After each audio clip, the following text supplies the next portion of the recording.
Hello guys, welcome back to solid movie stuff. నేను మీ SRB content లోకి వెళ్ళిపోదాం. Director Maruti గారు తన డైరెక్షన్ డెబ్యూ ఈ రోజుల్లో మూవీతో స్టార్ట్ చేశారు. ఈ మూవీ 2012 మార్చ్ లో రిలీజ్ అయింది అండ్ సేమ్ ఇయర్ లో నవంబర్ లో బస్ స్టాప్ అనే మూవీ ఆయన డైరెక్షన్ లోనే రిలీజ్ అయింది. ఈ రెండు మూవీస్ కి రైటర్ అండ్ డైరెక్టర్ ఆయనే. అండ్ తర్వాత కొన్ని మూవీస్ ప్రొడ్యూస్ చేసినా మళ్ళీ డైరెక్షన్ చేయకపోయినా వెరీ నెక్స్ట్ ఇయర్ 2013 లో కథ అందించి ప్రొడ్యూస్ చేసిన మూవీ ప్రేమ కథా చిత్రం. అయితే ఈ మూవీ కోసం మారుతి గారు ప్రీవియస్ మూవీస్ కి సినిమాటోగ్రఫీ చేసిన జె ప్రభాకర్ రెడ్డి గారిని ఫస్ట్ టైం డైరెక్టర్ గా చేశారు. అయితే అక్కడ మారుతి గారు కూడా ఉండి తనకు సహాయం చేశారని ప్రభాకర్ రెడ్డి గారే ఒక ఇంటర్వ్యూలో చెప్పారు. అండ్ ఆ మూవీ తెలుగు మూవీస్ లో ఫస్ట్ టైం హారర్ ని కామెడీని మిక్స్ చేసి హిట్ కొట్టిన మూవీ అని చెప్పొచ్చు. అంటే అప్పటికే ముని కాంచన ఉన్నప్పటికీ మన స్టేట్ తెలుగు మూవీ అదే. సో ఆ మూవీకి అయితే మా బ్యాచ్ మేము తెగ ఎంజాయ్ చేసాం. థియేటర్స్ దద్దరిల్లిఫైయింగ్. సప్తగిరి గారు మామూలు కామెడీ కాదు, అది మాకు నచ్చింది, బాగా ఎంజాయ్ చేసాం.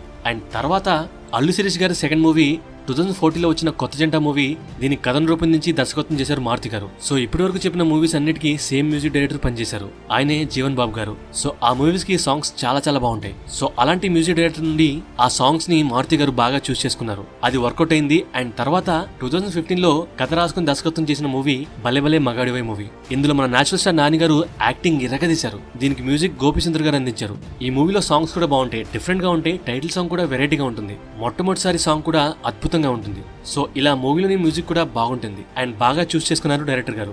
నెక్స్ట్ 2016 లో విక్టరీ వెంకటేష్ గారితో వచ్చిన బాబు బంగారం మూవీ కూడా కథను రూపొందించి దర్శకత్వం చేశారు. ఈ మూవీకి జిబ్రాన్ గారు మ్యూజిక్ అందించారు. ఇందులో సాంగ్స్ కూడా కొన్ని మాత్రమే బాగుంటాయి. బట్ మూవీ అనుకున్నంతగా ఆడలేదు. కమర్షియల్ గా సక్సెస్ అవ్వచ్చు, బట్ మూవీ అంతగా రీచ్ లేదు. 2017 లో శర్వానంద్ గారి కాంబినేషన్ లో వచ్చిన మహాన్ బావుడు మూవీ కూడా కథను రూపొందించి దర్శకత్వం చేశారు. ఈ మూవీకి ఫస్ట్ టైం తమన్ గారు అండ్ మారుతి గారి కాంబోలో మ్యూజిక్ వచ్చింది. అండ్ ఈ మూవీలోని సాంగ్స్ నాకైతే నచ్చలేదు. ఒక మహాన్ బావుడే సాంగ్ అండ్ ఇంకొక సాంగ్ బాగుంటాయి. బట్ మూవీ అయితే మామూలు కామెడీ కాదు, థరోలీ ఎంజాయ్డ్ ఇట్. ఫోర్స్ఫుల్లీ కాదు, సిచ్యువేషన్ తగ్గట్టుగా కామెడీ ఉంటుంది. అండ్ 2018 లో నాగ చైతన్య గారి కాంబోలో వచ్చిన శైలజారెడ్డి అల్లుడు మూవీ కూడా కథను రూపొందించి దర్శకత్వం చేశారు. ఈ మూవీకి గోపిచంద్ర గారు సెకండ్ టైం, అంటే ఆఫ్టర్ భలే భలే మగాడివై మూవీ ఈ కాంబో మళ్ళీ వచ్చింది. అండ్ ఓవరాల్ గా ఆల్బమ్ లో ఎగిరెగిరే అండ్ తను వెతికిన సాంగ్స్ బాగుంటాయి. అండ్ మూవీ యావరేజ్ గా వర్కౌట్ అయింది. అండ్ 2019 లో సాయిధన్ తేజ్ గారి కాంబోలో వచ్చిన ప్రతిరోజు పండుగ మూవీ కూడా కథను రూపొందించి దర్శకత్వం చేశారు. ఈ మూవీ కమర్షియల్ గా సక్సెస్ అయింది అండ్ మూవీ బాగుంటుంది. అండ్ సాంగ్స్ కూడా చాలా బాగుంటాయి. ఒక సాంగ్ అయితే వైరల్ కూడా అయింది. అండ్ దీనికి మ్యూజిక్ మహాన్ బావుడు తర్వాత మళ్ళీ తమన్ గారు మారుతి గారి కాంబోలో సెకండ్ మూవీ. అండ్ దాని తర్వాత కోవిడ్ ఎంటర్ అయింది. ఆ గ్యాప్ తర్వాత 2021 నవంబర్ లో సంతోష్ శోభన్ గారి కాంబినేషన్ లో మంచి రోజులు వచ్చాయి మూవీ తీశారు. అండ్ ఈ మూవీ కూడా కథను రూపొందించి దర్శకత్వం చేశారు. మ్యూజిక్ బై అనూప్ రూబెన్స్ గారు. ఇందులో కూడా సోసో సాంగ్ చాలా బాగుంటుంది అండ్ ఇంకొక సాంగ్ కూడా బాగుంటుంది. అండ్ ఆ తర్వాత 2022 ఇయర్ లో గోపిచంద్ తొట్టింపూడి గారి కాంబోలో వచ్చిన పక్కా commercial movie not work well. And music by Jakes Bejoy. మూవీకి తగ్గట్టుగానే కొట్టారు జెక్స్ బిజాయ్ గారు. మ్యూజిక్ అస్సలు బాగోదు. And finally the third time Thaman గారు మారుతి గారు కాంబో రిపీట్ అవబోతుంది. అండ్ మారుతి గారు రెబల్ స్టార్ ప్రభాస్ గారిని డైరెక్ట్ చేయబోతున్నారు. ఇక్కడ ఇంట్రెస్టింగ్ విషయం ఏంటో తెలుసా? ఇంతకుముందు మనం మాట్లాడుకున్నట్లుగా ప్రేమ కథా చిత్రం మూవీకి ఆయన స్టోరీ అందించారు. డైరెక్షన్ ప్రత్యక్షంగా చేయలేదు గానీ డైరెక్టర్ గారితో పాటు ఉండి చూసుకున్నారు. అంటే దర్శకత్వ పర్యవేక్షణ చేశారని చెప్పవచ్చు. అండ్ స్టోరీ అయింది. అండ్ అది హారర్ కామెడీ జానర్ మూవీ. అది కూడా 2013 లో వచ్చింది. అండ్ ఇప్పుడు 2025 లో, అంటే ఆల్మోస్ట్ ఒక 11 ఇయర్స్ తర్వాత అదే జానర్ మూవీని ఆయన స్వయంగా కథను రాసి డైరెక్ట్ చేయబోతున్నారు. అంటే సేమ్ జానర్ మూవీకి ఆయన ప్రేమ కథా చిత్రం తర్వాత ఎక్కడ అలాంటి జానర్ మూవీకి స్టోరీ అందించలేదు. అప్పుడు ప్రేమ కథా చిత్రం అండ్ ఇప్పుడు మళ్ళీ the Raja Saab movie. So అప్పుడు సుధీర్ బాబు గారు అండ్ ఆయన సెకండ్ మూవీ ప్రేమ కథా చిత్రం. హీరో గారిని దృష్టిలో పెట్టుకుని కాదు, మేబీ స్టోరీని రాసుకున్న తర్వాత హీరో గారిని వెతికారు అని డైరెక్టర్ గారు చెప్పారు. అంటే స్టోరీ రాసుకుని ఎవరు సెట్ అవుతారని వెతికి వాళ్ళని పెట్టుకుందామని అన్నారు. అంటే మారుతి గారి స్టార్టింగ్ డేస్ అవి. అప్పట్లో ఆయన జస్ట్ 2 మూవీస్ ఓల్డ్. చాలా జాగ్రత్తగా స్టోరీ పర్ఫెక్ట్ గా రాసుకున్నారు. బట్ ఇప్పుడు కూడా ఆయనకు అదే సిచ్యువేషన్ ఉంది. అంటే ఈసారి డైరెక్టర్ గా ప్రూవ్ చేసుకోవడానికి కాదు, ఫ్యాన్ ఇండియా డైరెక్టర్ గా నిరూపించుకునే అవకాశం. సో డైరెక్టర్ మారుతి గారు సరిగ్గా కథను రాస్తారా, మూవీని సరిగ్గా తీయగలరా అని చాలా మంది డార్లింగ్ గారి ఫ్యాన్స్ కూడా డౌట్స్ ఉన్నాయి. ఎందుకంటే ప్రీవియస్ మూవీ అయినా పక్కా కమర్షియల్ సరిగ్గా ఆడలేదు. అండ్ హారర్ కామెడీ అంటే జనాలకు విసుగెత్తిపోయింది. ఒకే టెంప్లెట్ లో వెళ్తుంది అని, కామెడీ క్రింజ్ గా ఉంటుందేమో అని అనుకుంటున్నారు. బట్ ఆయన రాసిన హారర్ కామెడీ ప్రేమ కథా చిత్రం ఒకే ఒకటి. మళ్ళీ ఇన్ని ఇయర్స్ తర్వాత, అంటే ఆఫ్టర్ 11 ఇయర్స్ తర్వాత హారర్ రొమాంటిక్ కామెడీ మళ్ళీ రాశారు, తీస్తున్నారు. అది కూడా ఇండియాస్ బిగ్గెస్ట్ స్టార్ కోసం తీస్తున్న మూవీ. సో అందులో క్రింజ్ గా, రొటీన్ గా హారర్ అండ్ కామెడీ ఎలా పెడతారు? No way. మనం ఆలోచించినట్లుగా కొద్ది కూడా ఆయన ఆలోచించరా? ప్రీవియస్ మూవీ ఫ్లాప్ అయితే ఇక అంతేనా? అండ్ ఆదిపురుష్ పోయింది కాబట్టి కాంపెన్సేషన్ కోసం ఈ మూవీ మళ్ళీ ప్రభాస్ గారు చేస్తున్నారని అంటున్నారు. అది నిజమైన అబద్ధమైన కాంపెన్సేషన్ లో చేస్తున్నారు కాబట్టి ఏదో ఒకటి ఇచ్చేద్దాంలే అని మారుతి గారు అనుకోరు. ఆయన తీసిన 10+1 11 మూవీస్ లో 3 మాత్రమే సక్సెస్ అవ్వలేదు. యావరేజ్ బిలో యావరేజ్ మూవీస్ అయ్యాయి. బట్ మిగతా మూవీస్ సక్సెస్ అయ్యాయి. సో ఆ విధంగా ఈ మూవీ ఆయన కెరియర్ ని మన తెలుగు స్టేట్స్ లో కాదు, ఇండియాలో టాప్ లో పెట్టాలా లేదా అని డిసైడ్ చేసే మూవీ. సో ఆయన కూడా చాలా జాగ్రత్తగా స్టోరీ రాసుకుని స్క్రీన్ ప్లే ఇచ్చి డైరెక్షన్ చేస్తున్న మూవీ. సో తెలిసి ఏదో ఒకటి ఇచ్చేద్దాంలే, ప్రభాస్ గారితో సినిమా చేసాం చాలు, ఆ పేరు చాలే అని ఆయన అనుకోరు. అండ్ వరల్డ్ లో ఏ డైరెక్టర్ కూడా అలా అనుకోరు. ఎవరైనా సరే ఇండియాస్ బిగ్గెస్ట్ స్టార్ ని డైరెక్ట్ చేసి బ్లాక్ బస్టర్ కొట్టాలనే చూస్తారు. ఆ విధంగానే మారుతి గారు కూడా ఒక పర్ఫెక్ట్ స్టోరీ రొటీన్ వేలో క్రింజ్ లో కాకుండా, ఇంతకు ముందు వచ్చిన హారర్ కామెడీ స్టోరీస్ లా కాకుండా డిఫరెంట్ గానే అప్రోచ్ అయ్యి స్టోరీ చెప్పుంటారు. అండ్ దాన్ని ఆయన జాగ్రత్తగా తీయబోతున్నారు అనేది మన గెస్. యాక్చువల్లీ అది నిజం.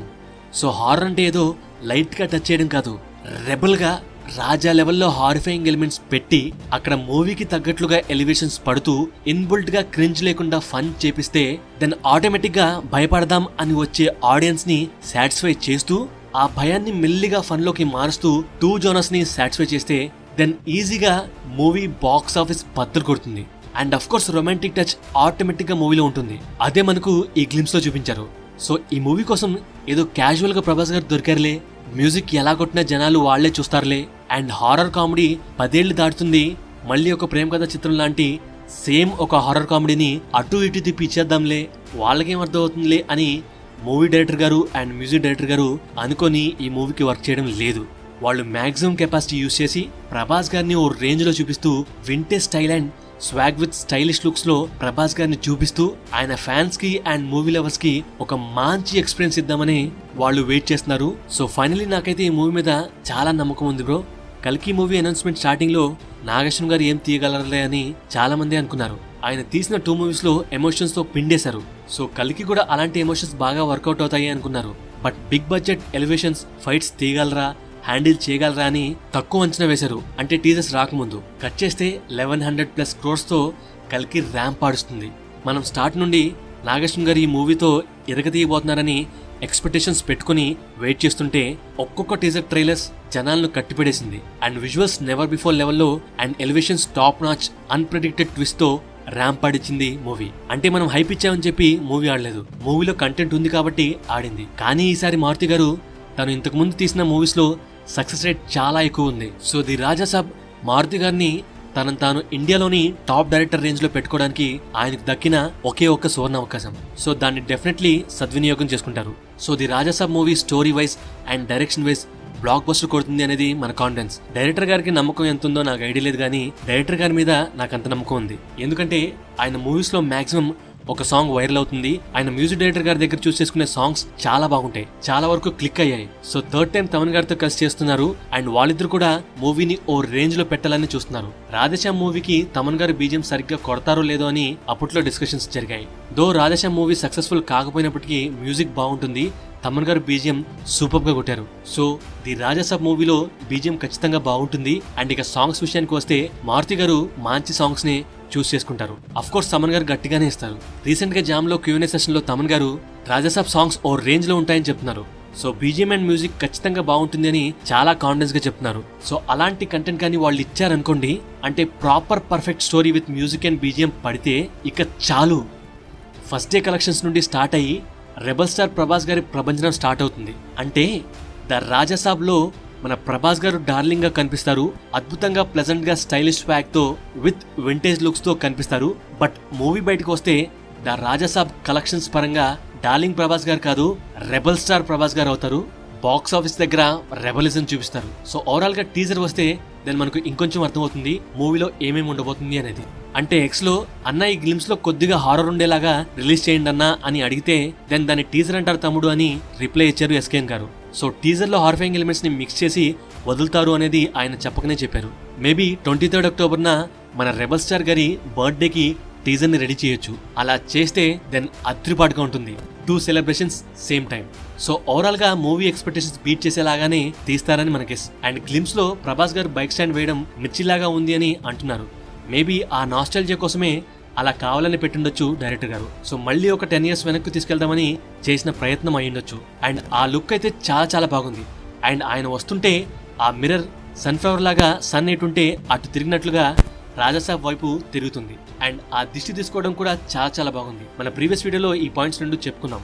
And bike number TS registration తో ఉంది. So it's Telangana state. And చేతికి ఆరెంజ్ కలర్ దేవుడి దారం కనిపిస్తుంది. సో దాన్ని చూసి మనోళ్ళు అడుగుతున్నారు, అన్న దెయ్యం అంటే భయం కాబట్టి అలా దారం కట్టుకున్నారా అని. సో ఆ దారాన్ని ఆయనే కట్టుకున్నారా లేక కావాలనే ఆయనకు ఎవరన్నా కట్టారో మనకు ఐడియా లేదు. So let's wait and see.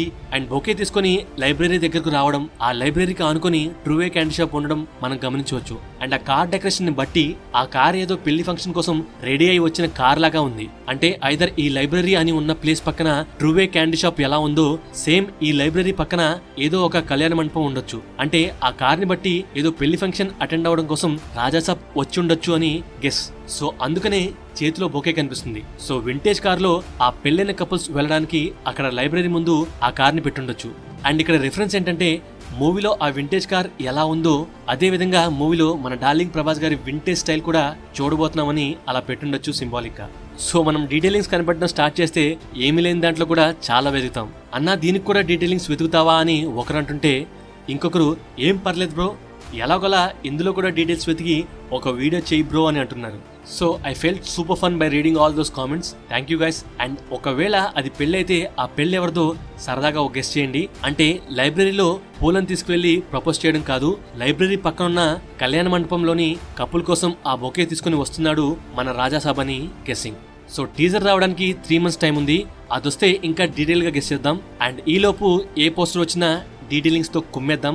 So ఒక్కటైతే మనం స్ట్రాంగ్ గా నమ్ముతున్నాం, మూవీ బాక్స్ ఆఫీస్ ని షేక్ చేయబోతుంది. ఇంకా చాలా వీడియోస్ చేసుకుందాం దాని మీద. సో దాని గురించి వర్రీ అవ్వకండి, మీకెందుకు నేనున్నాగా హైప్ ఎక్కిస్తా. Stay tune to our channel guys. మన వీడియో నచ్చితే లైక్, షేర్ అండ్ సబ్స్క్రైబ్ చేయండి. చాలా మంది సబ్స్క్రైబ్ చేయడం మర్చిపోతున్నారు. Please do subscribe. And comments తో మీరు నాతో మాట్లాడండి, నేను మీ కామెంట్స్ కి రిప్లై ఇస్తూ నేను మాట్లాడతాను. Thank you, love you all.